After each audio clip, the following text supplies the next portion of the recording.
Government of ఆంధ్రప్రదేశే కల్పిస్తోంది AP skill development corporation తరపున. డ్రోన్ పైలట్ అని చెప్పి ఒక కెరీర్ ఉంది. ఈ కెరీర్ భవిష్యత్తులో బాగా టాప్లోకి వెళ్తుంది, మంచి ఎమర్జింగ్ ఉందని చెప్పుకున్నాం కదండి. ఎందుకు పిఎండిడి డ్రోన్ యోజన ఇలాంటి స్కీముల్లో కూడా చాలా డ్రోన్స్ ఇస్తున్నారు.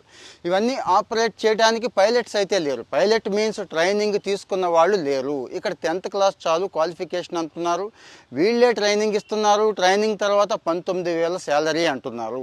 జస్ట్ బైక్ డ్రైవింగ్ వచ్చుంటే చాలు, బైక్ కూడా వాళ్ళే ప్రొవైడ్ చేస్తాం అంటున్నారు. అంటే ఫీల్డ్ వర్క్ ఉంటుంది అన్నట్టు. ఈ ట్రైనింగ్ పీరియడ్ జస్ట్ 1 నెల మాత్రమే ఉంటుందండి. ఆ నెల కూడా మనమేం ఖర్చు పెట్టుకోక్కర్లేదు. ఫ్రీ ఫుడ్ అండ్ లాడ్జింగ్ ఇస్తూ మళ్ళీ 5,000 రూపాయలు ఇచ్చే అవకాశం అయితే కల్పిస్తున్నారు. సో నేను డ్రోన్ పైలట్ అవుతాను అనుకున్న వాళ్ళు 10th క్లాస్ మాత్రమే కాదండి, ఇంటర్మీడియట్, డిప్లొమా, డిగ్రీ అయిపోయిన తర్వాత కూడా నేను డ్రోన్ పైలట్ చేస్తాను, ఇంట్రెస్ట్ ఉంది అనుకునే వాళ్ళు ఈ నెలలో మరి